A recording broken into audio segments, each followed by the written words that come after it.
Oh, I'm like, what are you talking about? Yes, sir.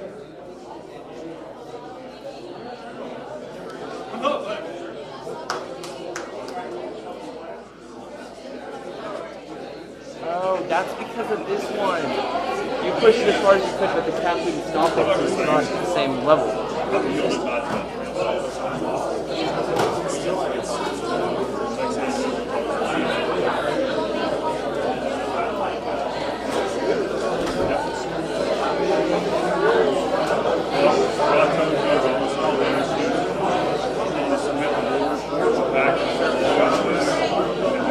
Up and down on the right side. What's the up and down on the right side?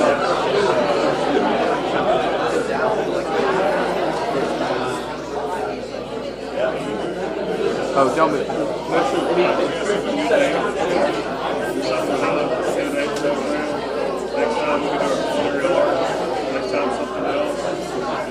I like how the podium is. It just didn't sit in the paddle. I'm just gonna walk in.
When I walked in, I had just been in the, I had a battle with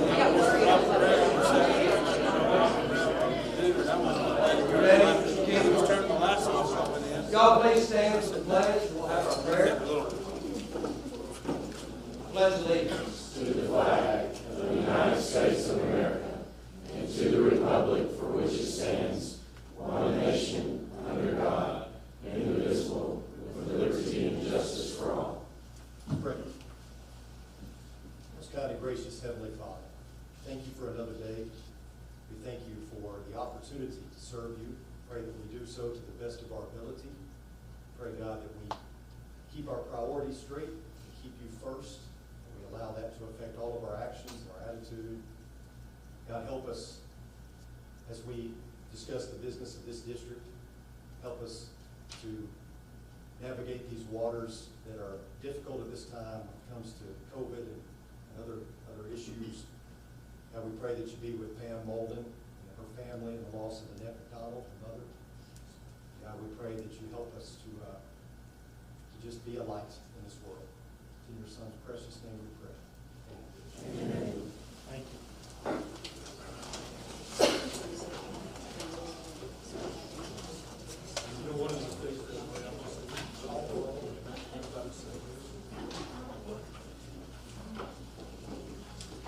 Mr. White, we recognize folks a lot. Teachers, students who do outstanding things. I know we got to get out here the other day. From what I understand, we have a group here that's done something pretty remarkable. Yes, sir. Tonight, we are excited to get to recognize and congratulate a group of young men who unless you've been in a cave, you have heard a lot about these guys. They get more primetime TV than a lot of major leaguers that I've known over the years. We want to welcome tonight the World Series qualifiers from Wylie Little League. Here they are.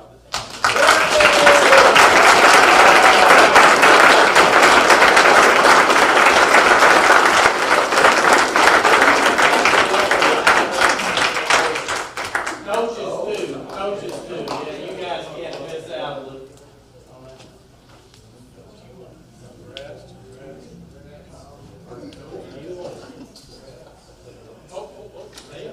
Don't just make her, yeah, kind of center a little bit, guys. We're going to get your picture, center a little bit. Yeah, we're going to get your picture, guys. There you go.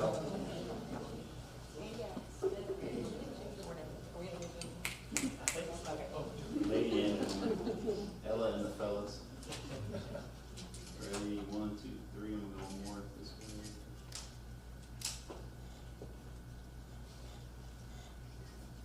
I cut it right out. Let's make a better picture. All right, good job. So, yeah. The coaches, if they'd like to say anything to the Wylie ISD community. We appreciate y'all's support. Thanks for having us tonight. Thank y'all for letting us use the high school stadium Saturday night for the welcome home ceremony. It was really awesome. And to the high school production staff who put it all together, Cameron and Wylie, it was very awesome, very cool. Anything? Yeah, and just thank you also to their teachers and administrators for their patience and support as they missed for 8 days. I'm sure they didn't miss it for 8 days, but administrators were very, very supportive and patient with them. We really appreciate that as well. Well, and Coach Bruni is one of our coaches, so he just doesn't get any time off during the summer, during the year. Baseball, football, right, boys? Yeah, just do a little bit of everything. One more time, if you give them a big congratulations.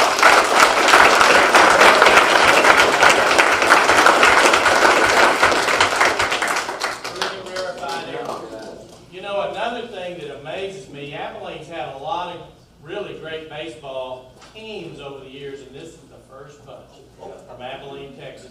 When we recognized them at the football game Friday night, it was really neat to see everybody from not just the Wylie side, but also the Cooper side really join in and congratulate you guys. So you really brought the community together, and thank you for that.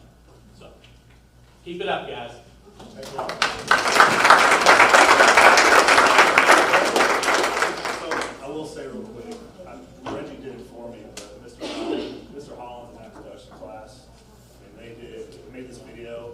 I don't know if y'all had a chance to see it, but it is. Mr. Holland, stick your head out real quick. Thanks, Holland- moms and Holland's been dads, for so all Yeah, you oh, did. yeah. Holland, they want Holland out. But that production class is something else. They did a great job. Real great job.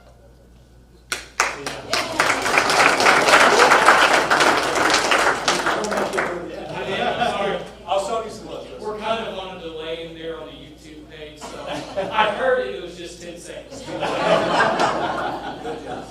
Thank you, Justin. If you've been to the ball games at the stadium, you see how they are doing a wonderful job. One of the hard things to teach kiddos is how to do the instant replay. And of course, that's what everybody goes to the stadium and wants to see on the video board.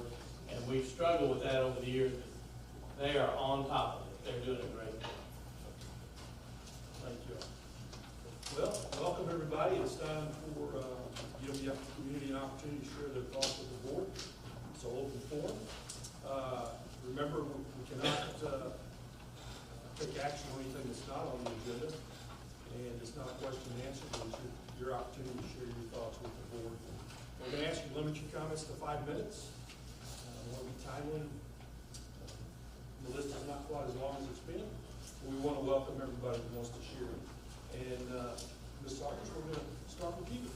Just please tell us, make sure you tell us your name so people on the cameras can get it. Sure. And welcome. Hi, I'm Cheryl Sawyers. I came today because I went to the pep rally on Friday. And I wrote the board the week before whenever I was concerned about the fact that we were packing in everybody into the gymnasium, 1,400 kids plus families and parents and whoever. And yet again, we've squashed everybody in there like sardines and no protocols for COVID. But that's not the main reason why I actually came today. The main reason why I came is because it really does feel like at this pep rally in particular, safety protocols were just completely thrown out the window. As soon as the lights went out on this blackout pep rally, and for those who don't understand blackout pep rally, it is we turn out the lights and we wear all black and we wear some type of glow-in-the-dark accoutrements of some kind so that we glow in the dark. But as soon as the lights went out, the first thing that happened was every one of the students from all around were just chucking all of their glow sticks into the center. When I realized it wasn't just glow sticks was whenever I got hit with a raw egg that bounced off of another student and hit me in the side. I got raw egg all over me, all over my phone because I was trying to, capture my students. And then I realized that wasn't the only thing that was being thrown. So this is not a comprehensive list. This is just a list from, my friends that were there, students that were there, and other things. But obviously eggs, shrimp, tortillas, oranges, kolaches, bananas. That actually hit a teacher, and it had very vulgar language written on it. Cheese, wood chips, vinegar, bleach, and a sex toy in the shape of male genitalia, and condoms. There were a couple of condoms that hit football players just right in the face. And so, while we're ignoring COVID to have a good time, we're also ignoring the fact that students were able to come in and we turned out the lights and all these things were thrown, and then a student got injured and we turned on the lights. So this is not the first time that we've had a blackout pep rally, and it's not the first time that inappropriate things were thrown. And there are several very concerning things on this list. The food items, you never know who has a food allergy. But the other thing is that my students are in the band, and they were in the centerpiece of this thing. And I've spent close to, $10,000 on their instruments alone, and all of the time and energy that it has taken for them to be able to play those. And if people are throwing things at them while they are down there trying to play, then they can injure my child, or they can mess up their instrument. And I don't even have to tell you, those drums that we have, those are bought and paid for by the school, and a glow stick alone could puncture one of the heads of those drones. So I'm not really sure why and when it was okay, or what messaging was put out there that it was okay to throw glow sticks or whatever. But that's definitely how it started, and it ended very badly in my opinion. And I know all those students got up and left, and we probably had teachers and janitors cleaning up that mess. And that is just completely unacceptable. So if you're going to ignore the fact that we packed everybody in with COVID protocols, knowing that we have proof that these events without any restrictions cause more spread, at least please keep everybody safe by at least keeping the lights on and adding some extra security. Thank you.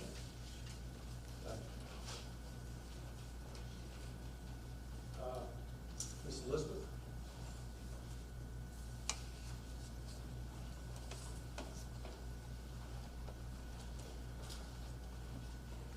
Elizabeth Smizer. Good evening, board members, superintendent. It's a pleasure to be here. It was a pleasure to see all these excited, accomplished Wylie kids up here. They had represented our school district and did that exceedingly well. I know we're all very proud of them. I'm new to attending your meetings, and I really do look forward to attending more. The reason why I'm here, I have family that goes to this school district. I myself am not a parent, but I'm also elected within this community and have constituents of mine that have asked me to be here and ask some difficult questions. I understand that many of you feel called to serve. You would not take upon the responsibility you have here if you had not, within your heart, wanted to do something good for this community, wanted to give back to a community that has also given us so much. So it is difficult for me to come before this board and ask questions about some of the things, the distressing things that I'm hearing from parents, many parents, teachers, retired teachers, some of their experiences with the school district in the past and definitely now in terms of this pandemic. I've been told that it's business as usual here at Wylie. Amidst a pandemic that has killed over 600,000 within our country, over 400 within our own community, continues to infect the people that we love, continues to make them sick. I know many of you have also experienced what COVID can do. It's not a pleasant disease. Many do recover, but they don't always recover well. We have long haul COVID.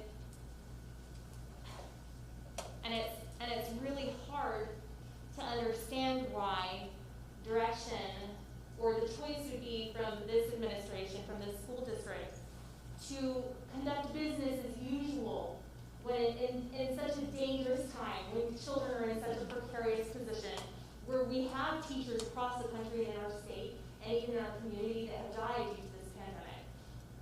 I want to know why we are continuing to put people at risk.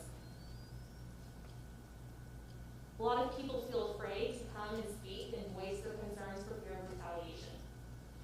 And it's enough people bringing these issues forward to not think that this is just a few disgruntled parents or employees. Business as usual is dangerous. It's not safe. It doesn't protect our kids. We can't just ignore it, put our heads in the sand, and expect it to go away. There was a parent that spoke at the last board meeting that said, well, COVID will always be with us. So just keep on doing what we're doing. But that's not a reason. Because COVID will be with us, we have to be proactive in how we approach this. We have to be careful. We have to show respect for the lives that are in our care. So I want to know why this board, or what this board can do to provide better direction and better oversight of the decisions that are being made. The pep rallies, for example, why would anyone authorize an indoor pep rally with over 1,300 students, teachers, staff? Why would we expose children and our community members to that level of danger when we know it is not safe? I heard from teachers this week that have themselves turned in the district to the TEA because they believe that the district is not being transparent in their reporting. I've heard similar concerns from members of our health department that communications have been given from this administration that they are being advised by the health department and following the direction of the health department when that has not been the case. Please, do your duty, please. It's too important. Please provide the oversight. Please provide the direction we need to run things in this district safely and responsibly. We're all responsible, but this group especially. Thank you. Thank you. Mr. Clay Trumbull.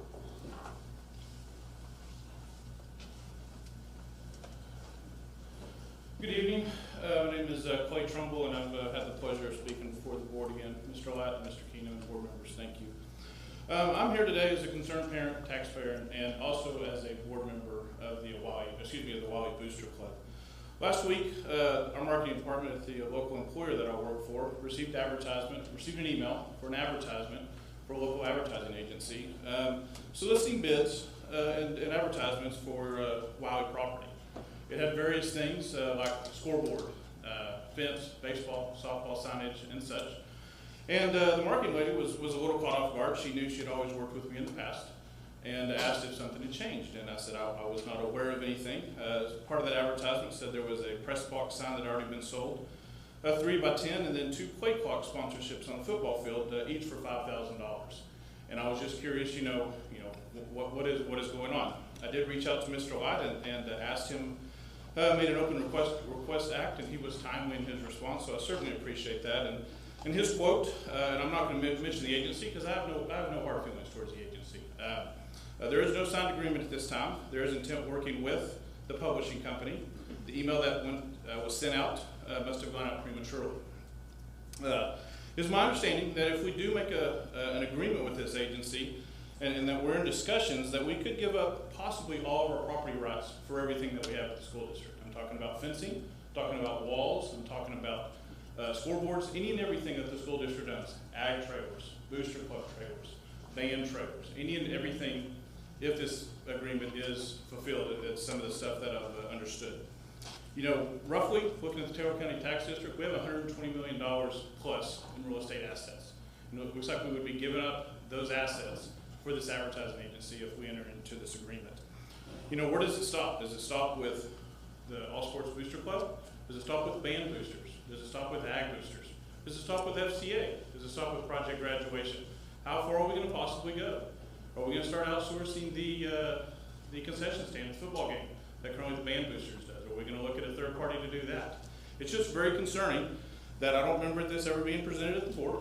I don't remember, I have been in the last 4 board meetings and don't remember recalling that being discussed or seeing that as an agenda item. Currently in the consent agenda, we're discussing a $4.20 toll bill. If we're getting that detailed, which I appreciate Ms. Smith showing the details of our bills, why are we not something that potentially costs the school district $150,000? How I'm getting to that figure, roughly today we have, best guess, we have about $100,000 in advertisement on our football scoreboard, which I know we have to pay for that scoreboard, and I'm not saying that that's money into the school district. Eventually that scoreboard will be paid. Last year we had, and I feel we could probably get another $50,000 in additional revenue for that. So if we turn this over, the $100,000 we're making now plus an additional $50, that's $150 a year. If we turn this over to a 50-50 partnership, that's $75,000 that would be given up for roughly 2 weeks worth of work. And how it come up? If most of these contracts are 5 years, so that's $375,000 that the advertising agency would receive, the school district receive. He said, hey, that's great. We're going to make $375,000. What I don't understand is why don't we turn this over to a local committee? Let's maybe get a board member involved, get a school district member involved. We can do this 100% transparent. Just last year, we had a baseball parent raise $20,000 in less than 2 hours. All the money 100% of the money went back to the students and athletes of Wylie ISD. We had a softball parent also was successful in raising money. Again, just by signs. This was the first year we were able to do that. Again, 100% of the money went back to the parent, or went back to the students. You know, and that's what's very, very frustrating. All that money was tax deductible because, again, it ran through Booster Club. I'm not saying it has to run through Booster Club, but it should at least run through a nonprofit like the school or another entity.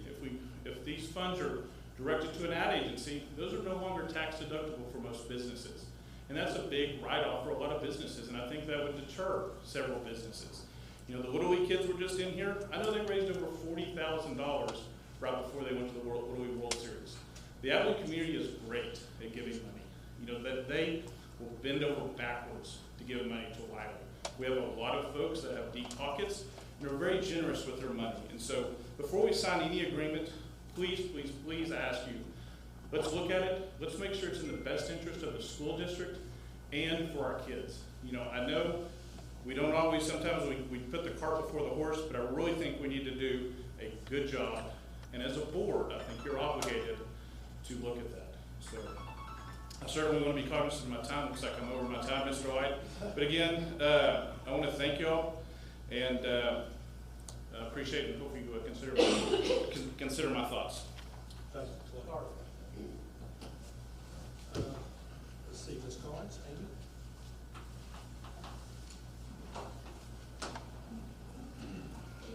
My name is Amy Carnes, and I'm the president of the Sports Booster Club. So I concur with everything that Clay just said. We were quite disheartened to hear that one of our biggest fundraising opportunities might be taken away from us in this.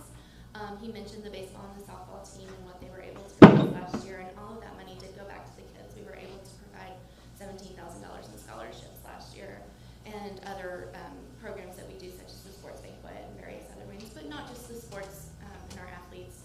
Does it stop with ag? Does it stop with band? So speaking of somebody who's worked in nonprofit for over 15 years, have raised millions and millions of dollars in sponsorship, I understand the need for structure and maybe some uniformity, but I can also tell you the way to success to raise the most money is not to give half of it away to an ad agency, to a for-profit. When donors are coming in and purchasing something like a sign, they're expecting that money, maybe except for the cost of the signage, is going to our students. And I just think that a lot of people in our community, as generous as they are, might not be as generous when they find out that not all of that money is going to our kids. So, like Clay said, I would just ask y'all to please reconsider it and this partnership and do what's right for our students.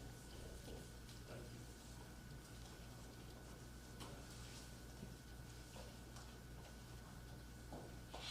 Ms. Sorensen?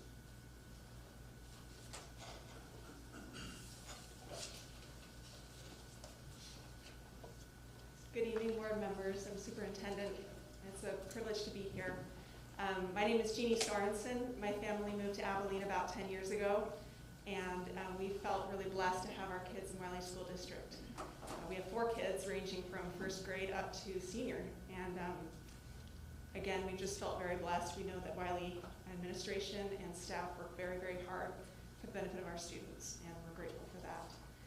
I'm coming tonight representing our family, and specifically my husband, who is an emergency physician here in Abilene. He's been working here, like I said, about 10 years, caring for thousands of people in our community. And he wishes he could be here tonight, but he's on shift, and he'll be there for 24 hours. And as I've talked to him over the past several weeks, the situation at the hospital is becoming increasingly more discouraging to him. And so, with your permission, I'd like to read a letter that he wrote, and it's very short. I appreciate your attention. Good evening, board members. Thank you for this opportunity to address you and for all the time and energy you give to support Wylie students and our community. The ongoing surge of COVID patients is taking an unbearable toll on our health system and our community. With no hospital beds available in Abilene or the surrounding region, patients requiring hospitalization for COVID and non-COVID situations are facing a stark reality that they may not receive the care that they need. Equipment to treat COVID is limited, and there is a critical shortage of hospital staff as many have become ill while caring for patients. COVID patients themselves are younger and healthier than previously seen, with many more children being admitted. As a physician, I plead with you to recognize what is happening and take the opportunity that you have now as the surge rages to significantly reduce school and community spread further. You have the ability to positively influence the use of masks and distancing in schools, both very effective measures when employed consistently. The current testing program adds an important layer of protection and should be expanded as needed. Finally, high-risk gatherings, such as indoor pep rallies, where students sit close together and yell, are just not appropriate at this current level of community transmission and should be reconsidered. Moments like this afford those in power a unique opportunity to lead. I hope we will use this moment to teach our kids the most critical lessons, that personal rights come with responsibilities, that standing up, protecting life is worthwhile, and that pulling together to defeat the opponent is possible. In fact, it's what Wylie does best. Thank you. Thank you.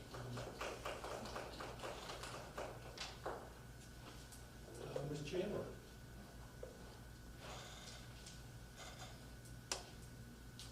Hello, I'm Carmen Chandler, and I really didn't come to speak tonight. I just come to listen. I appreciate very much the live stream that the kids put on because it's very beneficial as a mom trying to get supper on the table and Dad coming home late. I can't always get here, so I'm always watching at home usually. But today the kids were out doing things, and I thought I can come, so here I am. But I am just here simply to say thank you. You guys are doing a great job. We are new Abilenians. We moved here from Tennessee just a little over a year ago, and in the middle of the pandemic, in the middle of the snowpocalypse, and it's been trying for us. And we are traditionally formerly homeschoolers, and I'm very cautious about public schools. However, my son, he is a student now at Wylie High, and he insisted on trying public schools, much to my chagrin, and I have been pleasantly surprised, I have to say. I am a cynic normally by nature, but I have been just really impressed with the curriculum and what is covered in the curriculum. It's just, I'm one of those parents that's hypersensitive to what goes into my children's minds, and so when I sent them into the public school system, I was very adamant about knowing what was going on and knowing who was doing what, and so I have, again, I just want to say thank you. I know these times that we live in are very divisive and very spiteful at the moment, and unfortunately, it makes it very hard for people in your position and other positions like yours at this point in time, and it's a very difficult position to be in, and I know, and I pray for you guys, and I just want to say I appreciate everything you do. Thank you for creating this atmosphere so that I feel comfortable to send my son to the school and to be impressed, and I'm not even impressed. So, thank you very much. Thank you. Do we have anybody else that need a moment to share this thing coming a little late? Anybody? Well, thank you everyone for sharing. Items for board action, Mr. Wyatt. Assuming everybody's had an opportunity to review the minutes from last time, and unless there's objections, we'll approve those as presented. So moved, as read. And consent agenda, Mr. Wyatt. I'll let Carol share information with you regarding the board, the bills.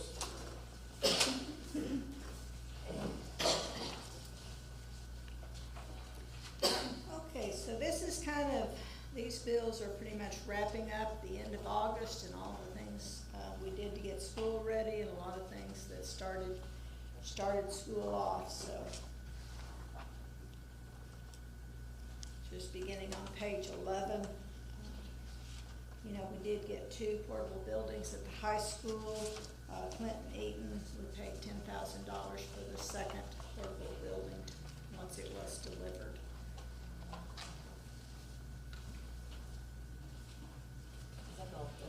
That's the last.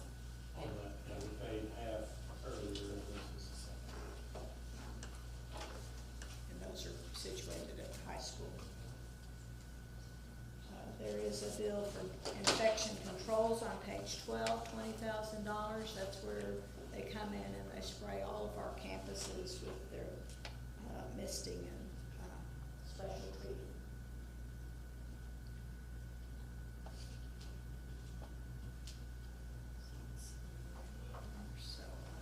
Page 13 has got our payroll for August. Coming up almost to 2.5 million a month for that.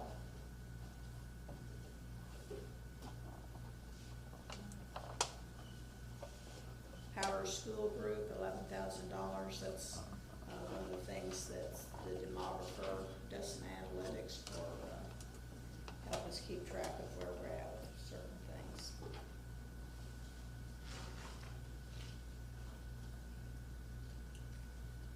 Didn't really have anything presented until page 15 again. Blackboard Inc., we pay for a website fee. That's once annually. The Communities and Schools contract was renewed, and that's the $37,000 on page 15. The Texas Political Subdivision is our property insurance, our liability insurance, $460,000. Cybersecurity insurance is all covered in that.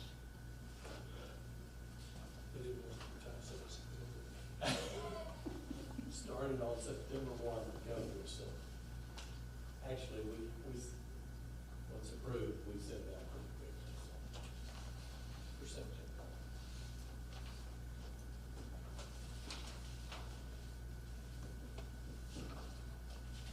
There's some bus repairs getting us going in beginning of school, Abilene Radiator, HA Enterprises, a lot of air conditioners were repaired in that one there.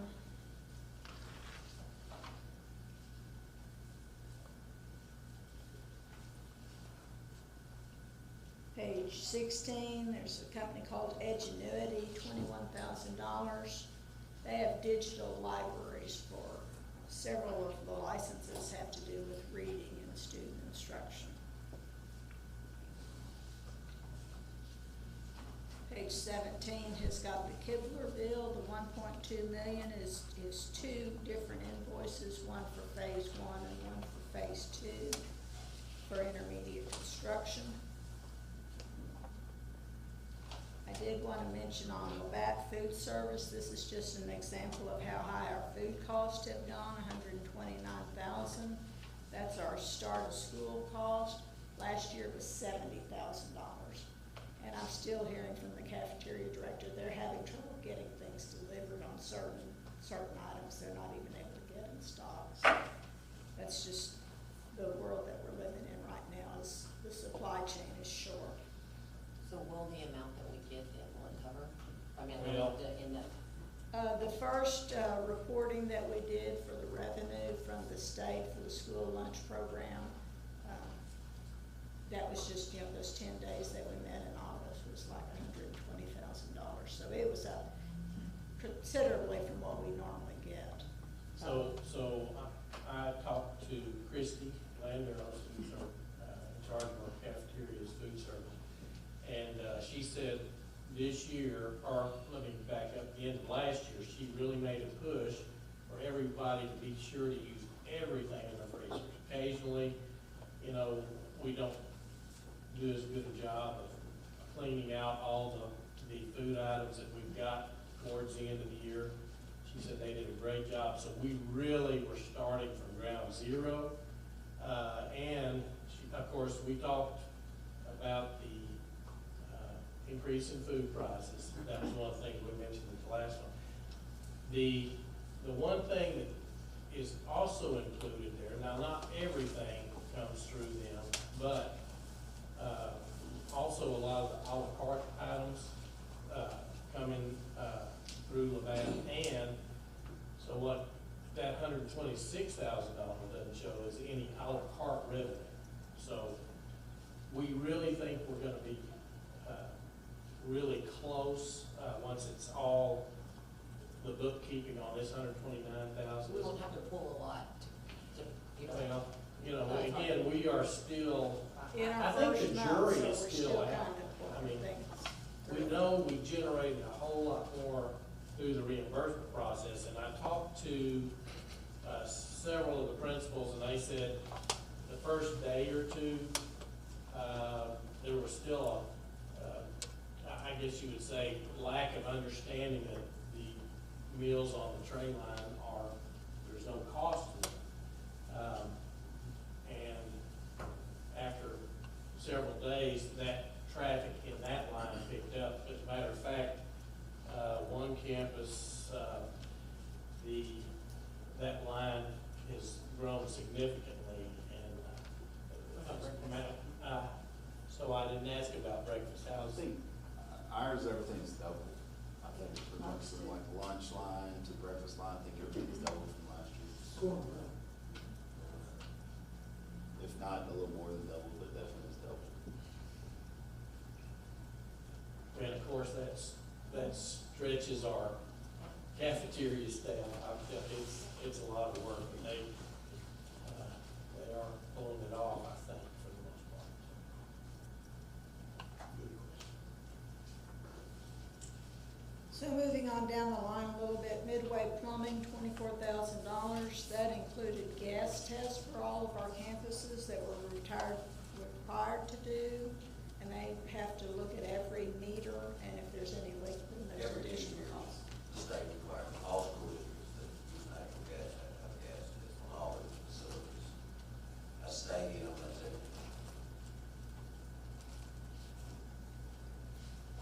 RW Services, towards the bottom, $14,000. That does a lot of our cafeteria repairs, and one of the things that was on that was a fairly large freezer compressor. So one of the walk-in freezers had compressor repairs on it. Page 18 has got our electric bill of $84,000, and that varies from year to year based on how hot it is and things like that, so that one was up a little bit as well. The supplemental bills begin on page 19. Black Rock Construction is working on the water line for our new construction. That $23,000 is the fourth payment to that company. And so all we like with them is not contingency money, but we're withholding 5% till everything is cleaned up right from there.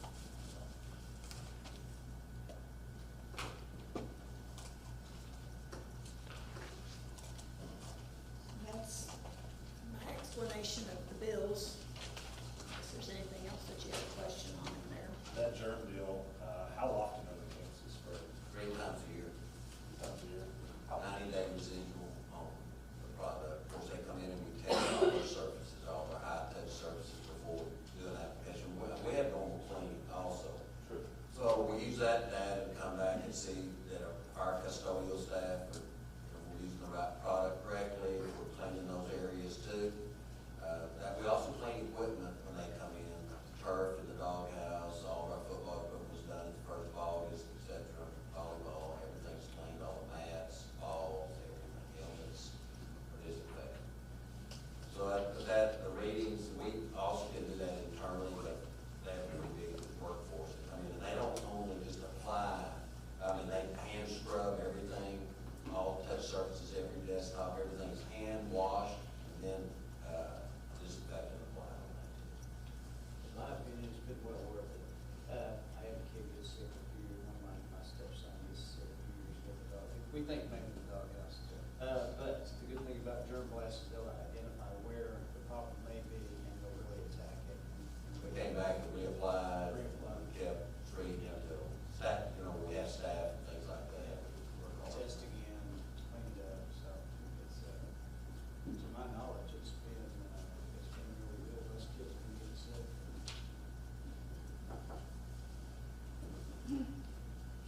There's just some areas that, our custodians don't, we don't clean underneath the desk. Some areas that still accumulate germs, except for some of those hard to reach areas, we're able to get there. Mr. Kim, can I ask a question on page 15 of, since it's on the consent agenda for public input? I'm sorry. No? No.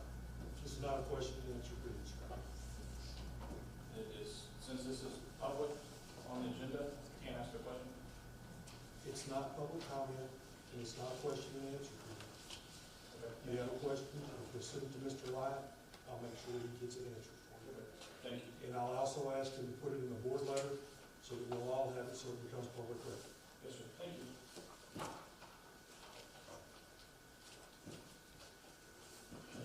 Cash balance? Cash balance is the next page, 21. You see on August 31st, the balance in all of our bank accounts was $11,480,000. I was going to call your attention to the debt service fund, that $519,000. That was what was left after we made our bond payment in August. And part of the reason we were able to lower our tax rate for the bonds was because of this balance. We plan to use some of that in the new year for our bond payments.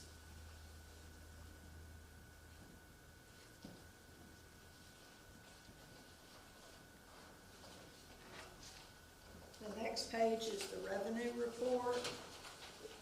And on August 30th, y'all amended or revised and amended the budget. So these numbers are the revised budget at the end of the year. And you'll just remember we were able to increase our tax revenue by $250,000 at that time, and include the revenue that we've gotten on our federal grant programs as well.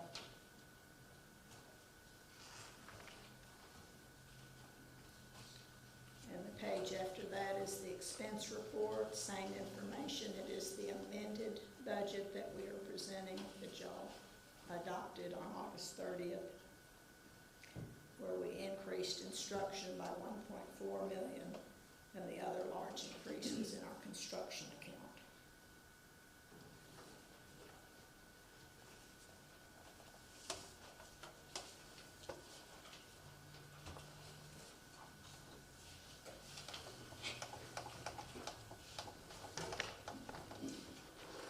Good job forecasting that expense report page.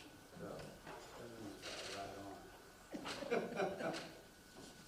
Well, these are unaudited figures at this time. Okay, well, it looks real good. So now we've got $50 million. Keeps getting bigger. Mr. Bessie could remember when we were at an $11 million budget, seems like yesterday. Anybody else have any questions for Mr. Lane? Any motion? I move we pay the bills. Second. Motion made and seconded, Dizzy, right? Got those. Any other questions or comments? All those in favor, please say aye. Aye. Opposed? Passes unanimously, Dizzy, right? We need, oh, excuse me, Charlie. We're gonna move to 6B, so this gentleman can go ask for something. Okay, great. Let's go do things in a little reverse order this time. We've been talking a lot about our material deliveries the last couple of months. We've been focused on that quite a bit. As you know, we've been waiting for the exterior metal to come in. That delivery date's been moved back for the third time. Did a follow-up last week, and we're expecting that in at the end of the month. So it'll take about 3 weeks to install that. Since there's a delay on that, I'm gonna go ahead and move my concrete crews in, go ahead and get all that site work complete, while we have some dead time. And then once they bring in the siding material, then the exteriors will be pretty much complete. But last time I reported that we had some concerns about the light fixtures, and all those light fixtures have trickled in. So we have just a few emergency fixtures that aren't in yet, but most of the fixtures are stored on site. So we're ready to go on those. Our ceramic tile, it's all on site right now. The millwork is already in fabrication. We're expecting delivery on October the 4th. We've gone ahead and we've ordered the basketball goals, the bleachers, all your athletic equipment. All of those will roll in November, and we have everything sequenced, so everything should complete by December the 1st. So I don't have any new material concerns, and looks like everything's pretty much in order. The kitchen equipment, that's all been ordered. All the stainless steel's in fabrication, and most of the equipment's already in their warehouse. So they're scheduled to start their installation on October 4th. So I think we're in pretty good shape on that. What the crews are up to these days, right now, most of the walls are done. We're doing our tape and bed work, finishes, as I mentioned last month. And we're trying to finish up all of our MEP rough vents above the ceiling, delivered all our ceiling grid today. So in the next couple of weeks, we'll start running our ceiling grid in the building. Then we'll go ahead and install our light fixtures, and we're ready for floor coverings and so on. So those things are moving pretty well. Right now, we're running about 75 men, give or take a few on any given day, but things seem to be pretty well in order. We have some issues with gas lines at the bus access road that Joey and I are working together on. We have a meeting a little bit later on this week to try to resolve that issue, and I can report on our progress next month. So can I answer any questions for anybody? Oh, what issue? It's the bus road issue, and it's a question about the easement and what we would be responsible for if they harden that pipeline. We have sent a copy of the easement to our attorney. Basically, what they have said is we have, according to the easement agreement that they signed in 1951, that property belonged to the Dominies. That is an old Wylie family that was there. They settled in at the turn of the 1900s. But anyway, that's who y'all bought that from, I believe. With that easement, the pipeline company said we were responsible for what they term, it's basically a maintenance operation.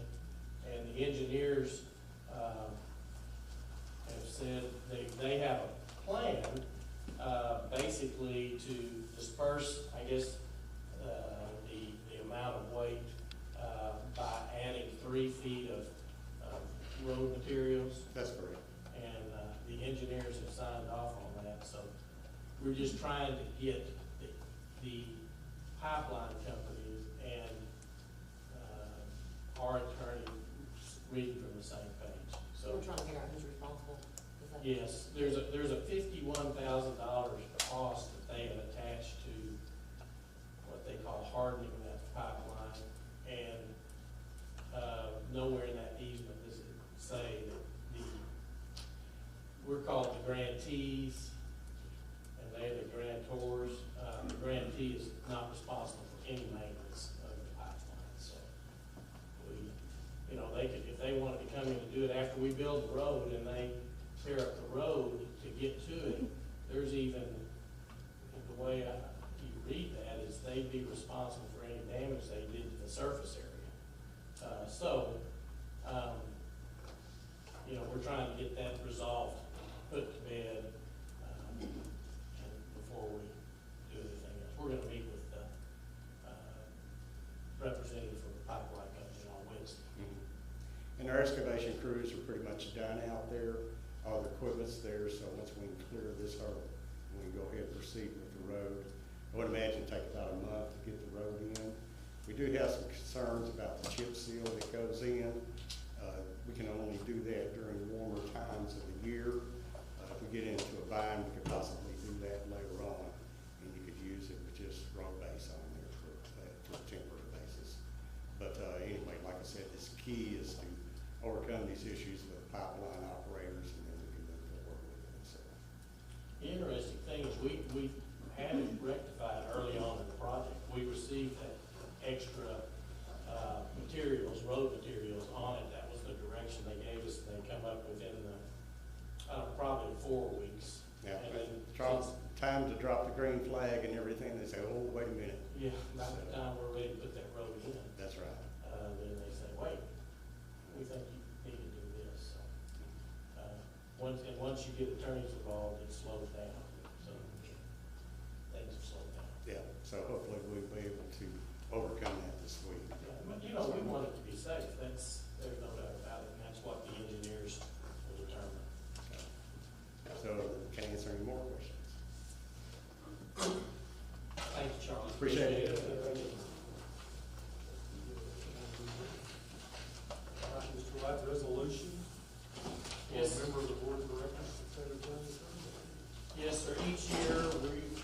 opportunity to nominate a representative to serve on the board.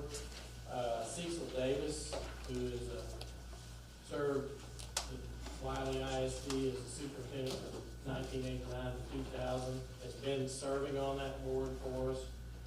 We think he does an excellent job representing the district, and he is willing to serve again. So our recommendation would be to continue to nominate Cecil Davis to serve on that board. Remind me, do we have to do this every year? This is one of those every year things. But it does have to be a resolution by the board, so. I move the board nominate Cecil Davis to serve on the Taylor County Central Resolution. Second. Motion made and seconded, Ray. Anybody have any questions about this? Comments? All those in favor, please say aye. Opposed? Passes unanimously, Mr. Wylie. We have a couple of resolutions to grant adjunct faculty status. Yes, sir. And so this is another one of those that we do every year. They ask for a board resolution on this. Mr. Bessent might be able to give us a little background information, what this actually is. Basically, what this does is grant adjunct faculty status to our 4-H leaders at Ag Center, so that when they are in charge of our students, they take them out of school, whether it's a stock show or some activity that they have that. We sign kind of a MOU with that they can do that. So it's pretty common knowledge that we have Taylor County, but we also have some students that may have a split family, et cetera, in other counties that they may participate in or have livestock in those. And so today, that would be our resolution. That's Mitchell County, that one also. What protection does that provide those agents to be in our role? My understanding is it's a couple of things. It has to do with excused absences is one thing. When they're, if they go with school like a coach or the ag teacher, that, they're basically the school personnel. And this just extends that same eligibility. They check for eligibility for situation. those students. Right. On those trips, so just gives them that ability to do that. And we just basically are, just like it sounds, adjunct staff. They, in a sense, become part of our staff. But how many students these folks are? Well, 4-H, the Taylor County 4-H would of course be larger than any of the other counties that we serve. But Mitchell County would just be one particular family, might have one or two individuals. We have had that same resolution with Jones County historically in the past, or adjoining counties, but we haven't had that from Jones County at this time. But Taylor County would be our biggest, probably double-digit numbers would be the numbers too. And I would say that number has actually gone down because more of our kids are joining our FFA program. And junior FFA. And So we have a junior FFA program. Our FFA program is about 300 students right now. We encourage those junior FFA, their siblings to be able to be a junior FFA also in the grade school age to do. But there is always a niche for 4-H, different programs, different leadership programs, and so we encourage 4-H to be great program. Good leadership out there.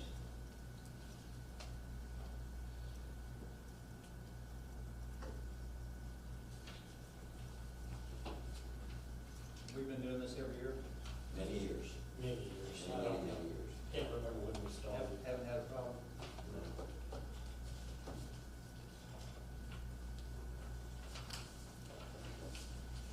Page 30, we kind of outline some of the things that, highlights that we do with compensation. We've been employing a good spending the day in, at line extension. There'll be, under supervision here. So everything basically feeding back lines, taking care of your skill, education, take our students. I'm assuming be insured, all that kind of stuff. Any school have to do that. What's your pleasure, board? I move that we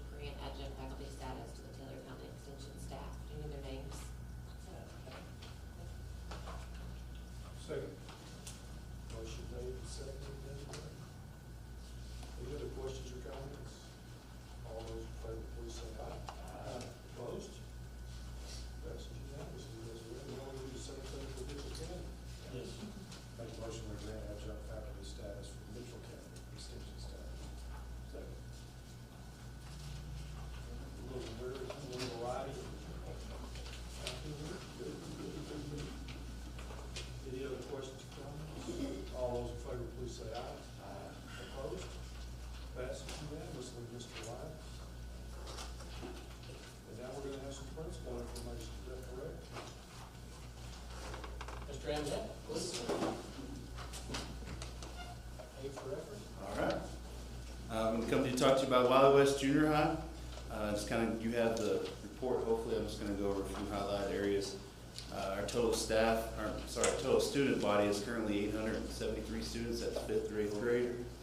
Our attendance is at 99.5%. Of course, we just started school, but that's a good rate there for our attendance. Some highlights.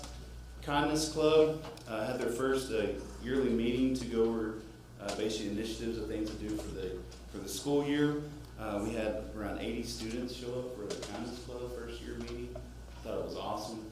We actually posted that on social media, all the pictures of students working on different things. Miss Barham has been running that, started that when they started middle school, I think, or when she was with Mr. Boone at the middle school. And then Miss Brennan, a new teacher on campus this year, is helping out with that. So that was awesome, and just coming together and talking about good things to do for our community, for our school, and just keeping kindness, trying to stay alive here in our world today. The lead class, I met with them. It's kind of our junior pals. We don't call it that, but it's kind of what it is in a sense. And we're molding some of those 8th grade students to be leaders. Miss Riston is doing an awesome job with that. I meet with them once a month. I did my first meeting with them this past week to talk to them about just kind of things that we're looking for the class to do for our school, and then have them kind of come up with ideas and thoughts to better our school, and do some different things to help. You know, they're working with 5th grade students in the 2nd semester. They'll go in and mentor, they'll read to the dyslexic kids, read 180 kids, and do different things. So it's been a really good program, and it's done a lot, I think, for those students, 8th grade students, to help them help others has been really good, and then for them to help the students that they're helping has really been impactful. So it's a really good program that we started a few years ago. Question? Yes, sir. Does that mean there's going to be more positive candidates when they get to high school? We're building leaders. Yes, sir. So that means we could have expanded. That would be up to Mr. Smith, but I would think that would be a good opportunity. Yes, sir.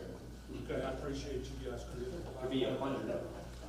I currently have, I believe, 17. Do you know how many you have in your class? We have 20. There we go. 37. We're getting ready.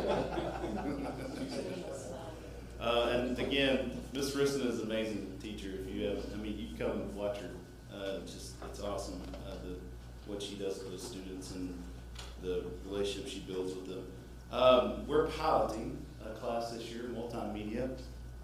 Broadcasting, I think they've done it in the past. It kind of went away. We're bringing it back.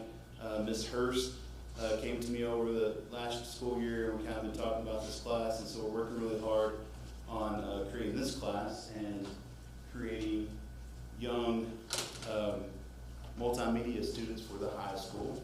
Mr. Holland is excited about what we're trying to do at the junior high level, but they just recently did a project. They filmed different people on the Lily World Series. I think they filmed the kids.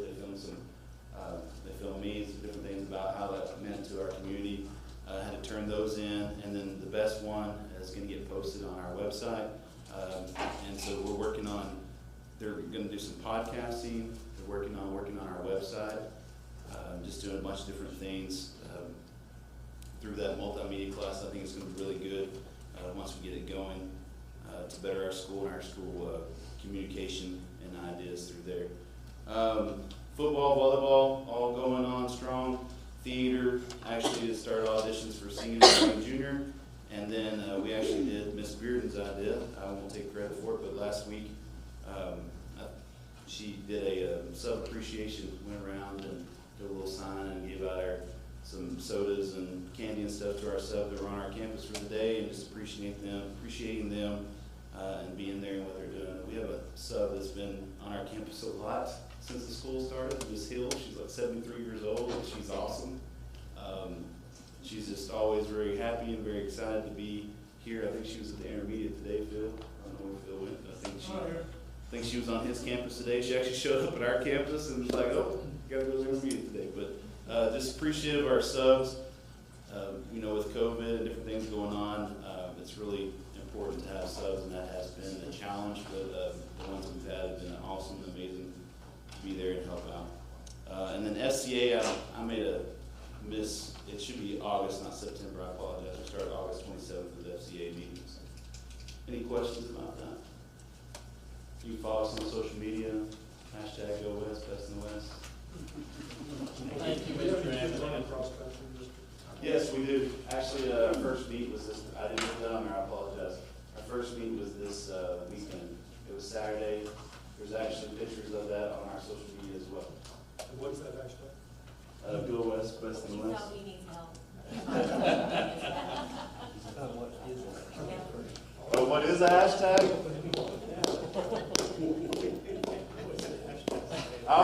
I actually learned what that was about 4 years ago. Mr. Evans. Mr. Good enough. All right. Hey, everybody. Hey, Wylie East Junior High, here we go. We are up about 32 students as of today over our height of last year. So we're growing.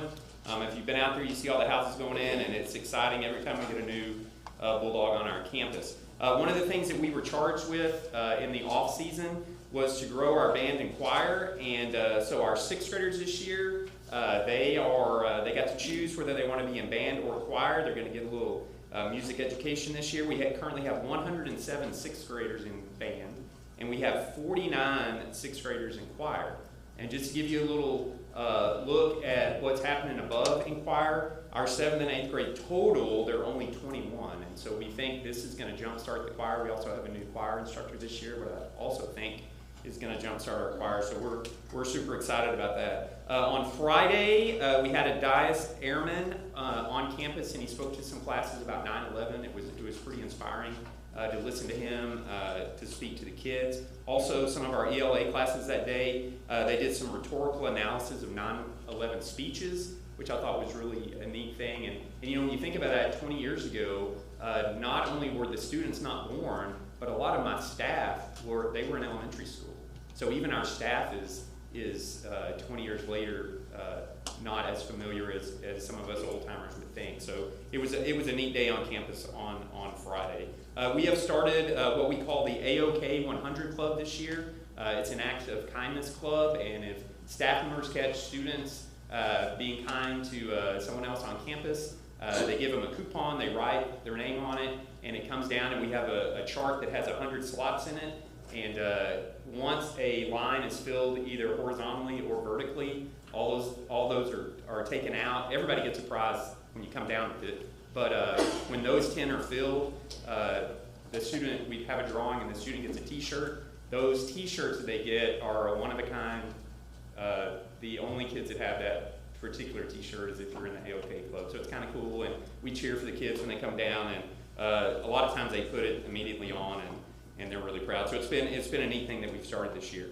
All our sports teams are underway. Cross country, Mr. Keenum, they are running. They ran this weekend. We had multiple kids finish in the top 5. Our football team kicked off tonight, 7th grade. They were playing man tonight. Mrs. Christian is there. Our volleyball team last Thursday, we swept Clack, and we've had a sweep before. You know, this is only our 3rd year, y'all, and we've had a sweep before, but we've never had all 4 teams, not did they just win, but they wanted 2. That was the first time that's happened, and so we were pretty pumped about volleyball that night. We have 10 new teachers at Wylie East this year. Hey, and they are awesome. And I don't know that they'll all be teachers of the year in their career, but a bunch of them are going to be. They're pretty amazing. And Mr. Vaughn, where is he? He was on my campus the other day, and he went through all their classrooms to see them, and he gave me a really great report as he left, and that made me feel really good about our staff. I already felt great about them, but to get that confirmation was pretty amazing.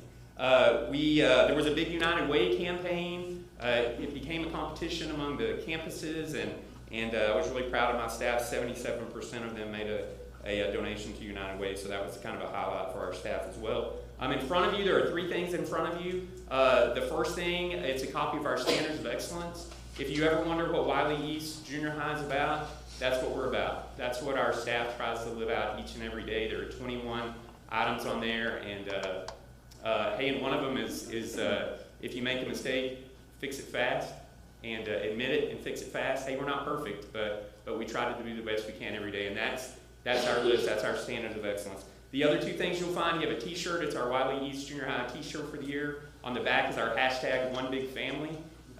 And then the wristband, it says Bulldogs Assemble if you're an Avengers fan. Towards the end of the end game, when it looks like all is lost, Captain America says Avengers Assemble. And so Bulldogs Assemble is kind of our charge this year. Hey, when it looks like things aren't going well, hey, just look down at your wrist, look at your ID with it hanging on there, and know that you're not in the battle alone. So, hey, thank you guys for letting us share with you. Hey, Wylie East Junior High, hey, and follow us on social media. You'll see some of the best sunrises in all of Abilene, and there's one on there from today. So thank you. Thank you, Mr. Good. And what's the hashtag? They're at the bottom. Yeah, it's all down there at the bottom. Oh, our hashtag is best is the standard is our hashtag. Best is the standard. I'm going to yield my time to Dr. Lexanne Hood, who is the director of our new CNA program, and she's going to come up and highlight the CNA program for us. I do not have a clicker tonight, so I'm going to take it right up here. Good evening, I'm Lexanne Hood, and I'm teaching the CNA practicum class this year at Wylie. This is the first year, and our kids are so excited. I told them they're pioneers, and they're already really enjoying their time. Okay, let's see. I told you, press that. Or maybe it's frozen.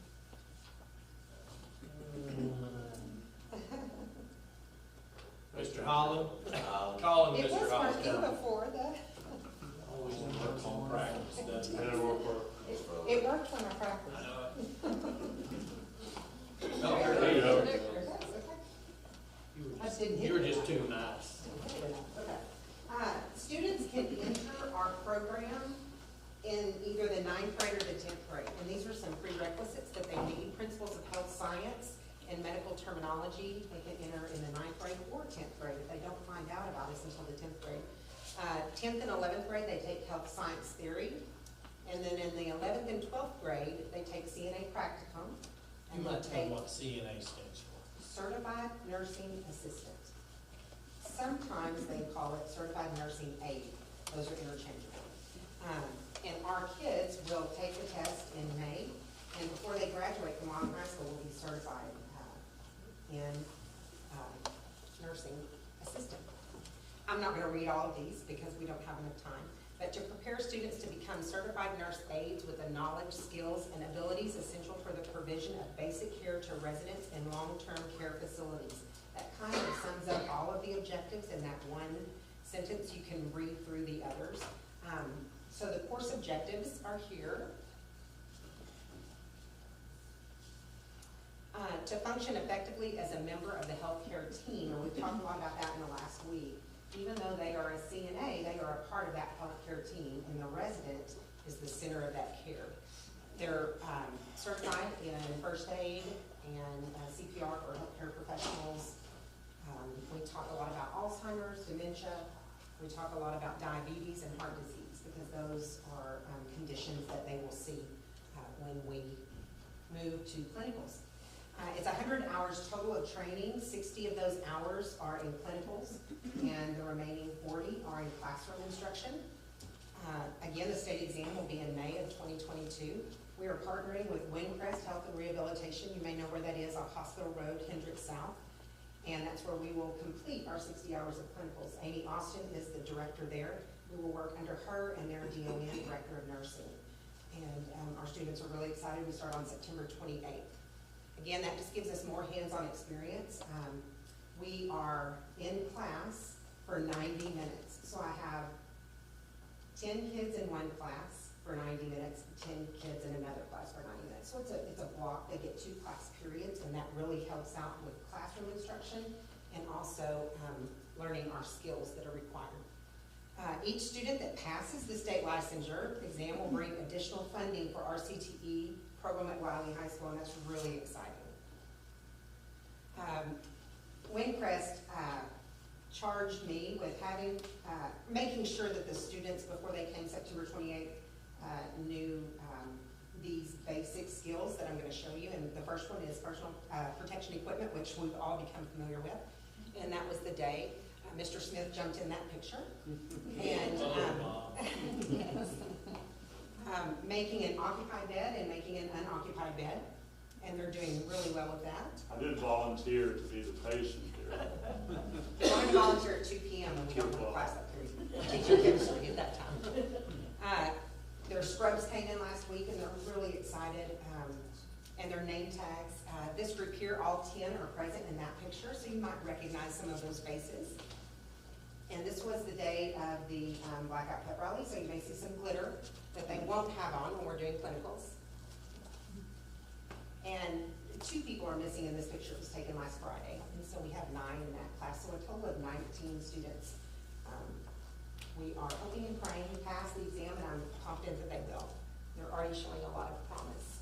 And so, again, that was my CNA class. 2nd and 3rd period is one class, 4th and 5th period another class. So, do you have any questions? This is year 1? Yes, year 1. Now, not year 1 for the other courses. Med term, anatomy and physiology, health science theory, those have all been taught at Wylie, but this is our first year to have the CNA practicum. How big are you hoping to build the class up to? We're hoping to build it to where it's all day. We have CNA practicum going on all day. Right now we only have it for 4 class periods, but we would like to make it more in the future. And then also expand into maybe phlebotomy, medical assistant, EMT. There are a lot of opportunities within CTE to expand that to other classes also. Very cool. Any other questions? We're excited. Kids are excited. Let me make a comment. Mr. Smith has given Reagan Berry a lot of leeway in trying to pursue some different opportunities out there. And both of them have really done a great job. I know Tommy, if you'll remember Mr. Vaughn, he worked hard. He really got a lot of things started with the Purple Dog Company and the entrepreneurship, that's easy for you to say. But that really kind of kicked us off in growing our career and technology program.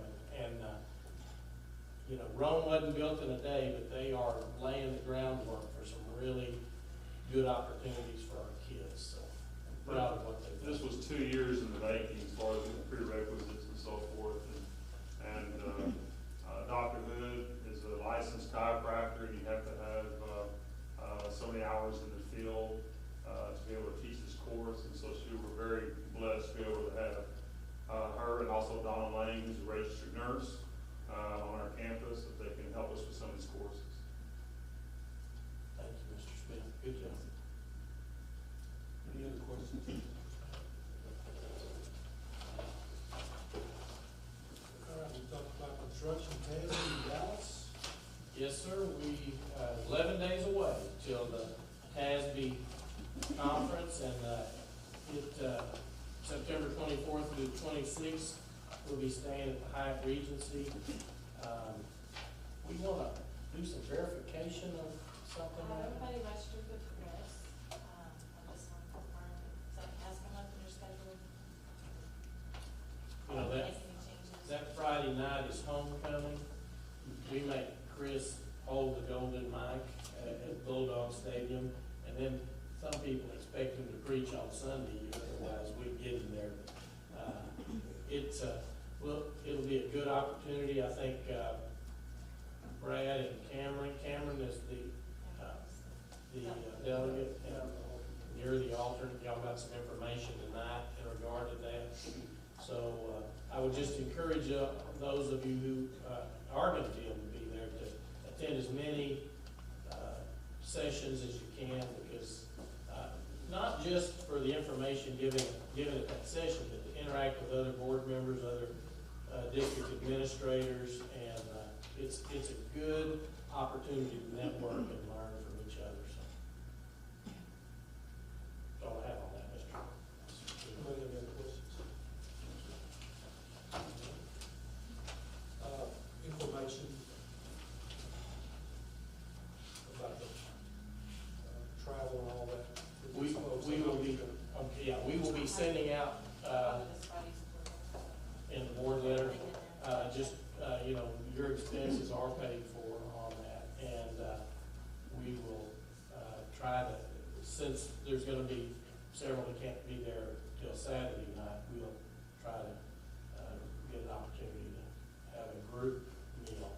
So that's always a lot of fun too. So. Just make sure you get everybody paid for, so we all. Yeah. So while he said that room's paid for, we have had a lot of experiences. We usually work through the Housing Bureau, and I'm telling you, you think you've got everything done, you double check, you triple check, and somebody's not gonna have their room paid for. We're doing it a little differently now, in that we're going straight to the. It's the same, kind of the same process. I have switched to business credit card. Yeah, to try to allow for all the deposits on the room. That's, I think that was, we decided that was some of the issue. Like, I did make the deposit on the room, but due to the card limit, perhaps it would only hold 2 or 3 rooms, or, you know. They wouldn't tell us So at that point. no, so we, I'm trying to learn. Yeah, so if perchance something doesn't go right, you will just pay for it, we'll reimburse you, and we'll make it right. I think, Mike, you probably have experienced that. We do reimburse. Not a big deal, yes, you do. This way. I'm glad you brought that up. Several, I don't know who, yeah. It'll be a good experience for some. So be prepared, yeah, just roll with the flow. Anything else about the convention? All right, Mr. Wright, COVID update, please, sir. Yes, I wanted to give you an update of different things as far as COVID and Wylie ISD is concerned. First of all, just kind of give you a little bit of recent number of active cases we've had. Last week, we did have a high of 116 active cases in the district. By Friday, we were down to 106. Today, we are at 78. We know that there's a lot of things that impact that. We're pleased it's going in that direction. I have talked to some other Region 14 superintendents, and the actually talked to Snyder. They peaked, and they have been lowering their numbers, and right now he thinks we're probably a week or so behind them as far as maybe the curve going the other way. I don't think we'll ever get to 0, but I mean, we hope that it's continues to get lower than 78.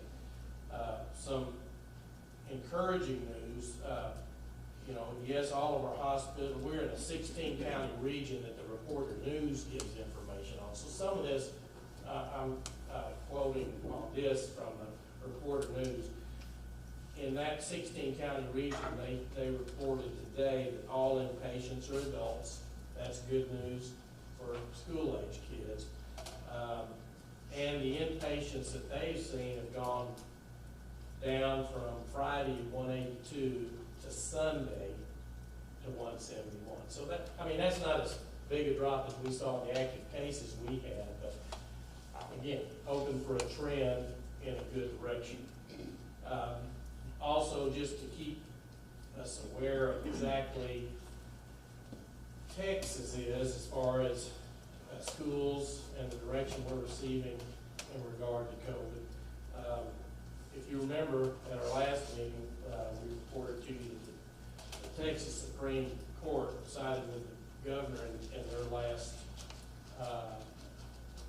decision, and I think it affected Bexar County, which is San Antonio. Since then, since I sent out the board letter, the Attorney General Paxton sued 6 districts on Friday that mandated masks. Now, what does that mean? We don't know. He did that, and so we've had a little bit of rattling of the sabers back and forth between some of the districts and the governor, basically on his authority to give an order that said you can't mandate masks. And so that's what this suit is in regard to. We don't know yet what direction that's gonna go, but I think that's pertinent information. The other thing last week that I think is interesting, we'll see how it plays out.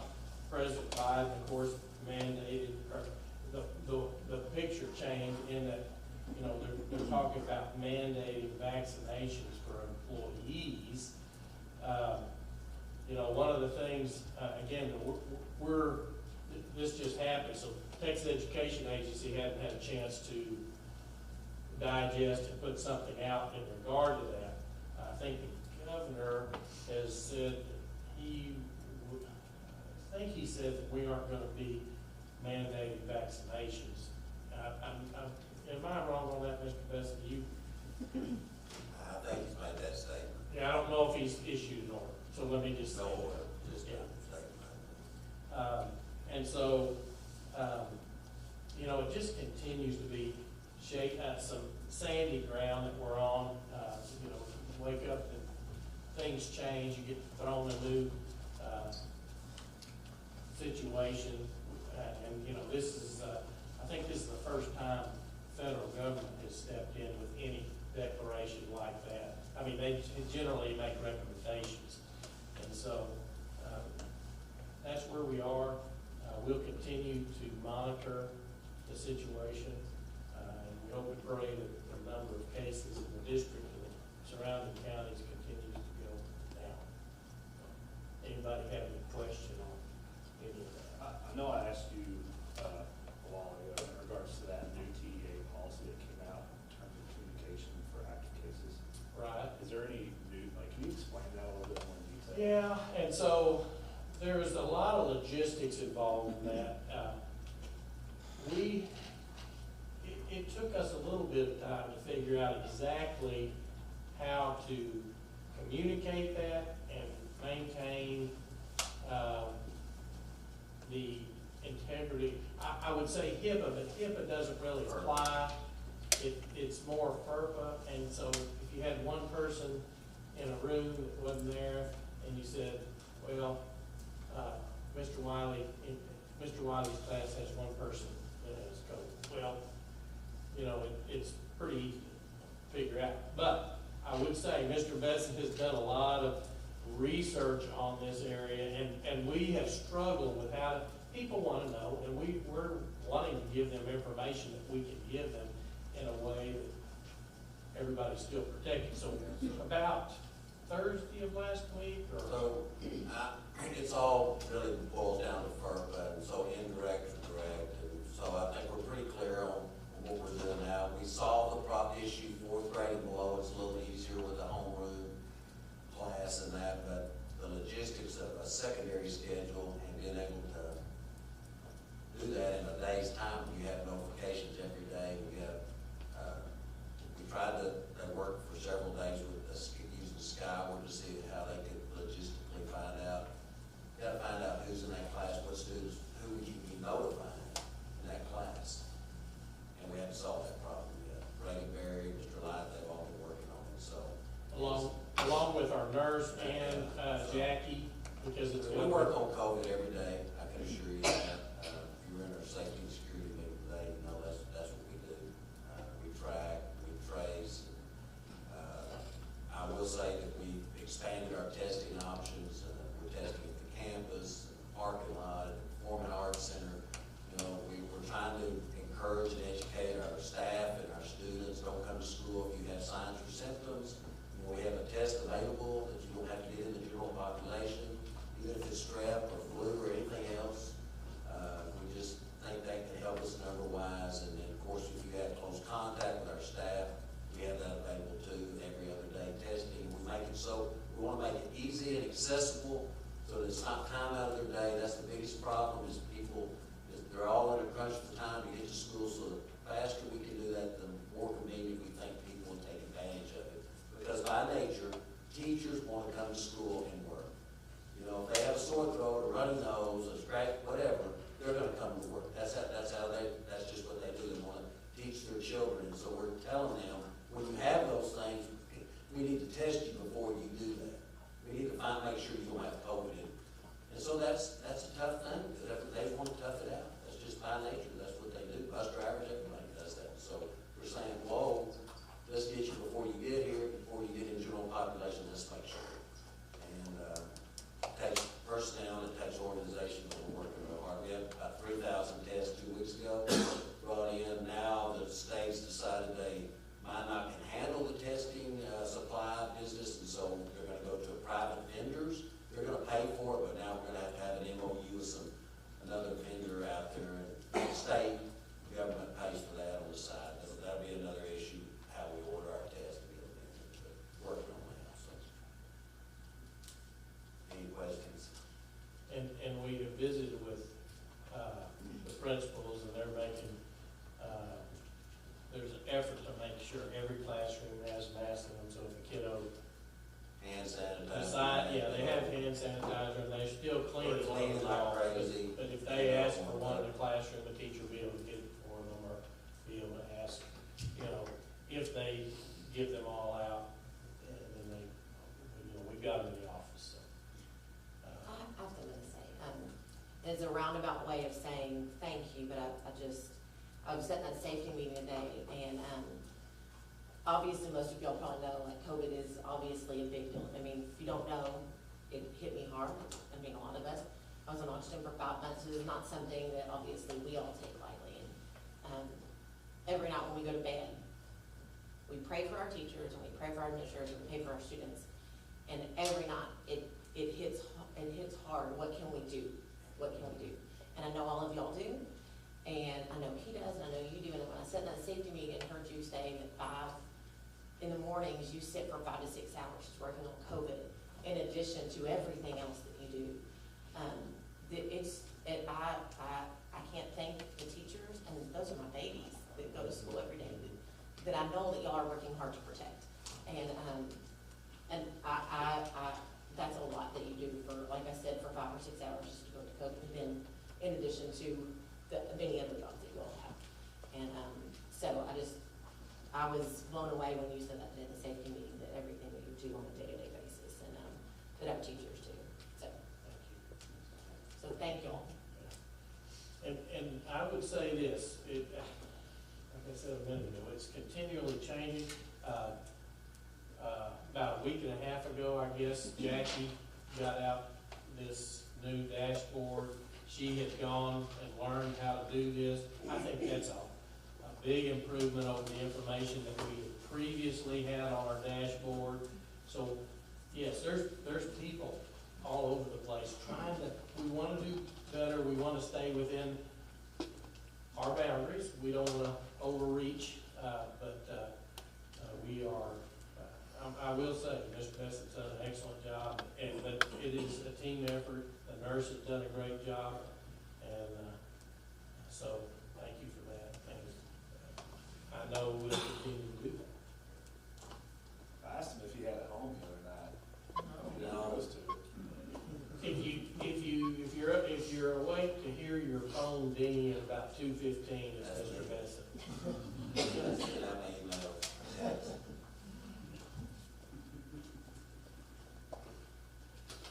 Any other questions? Thoughts? Well, it looks like executive session is next, but before we do that, we're going to take a little break. The camera?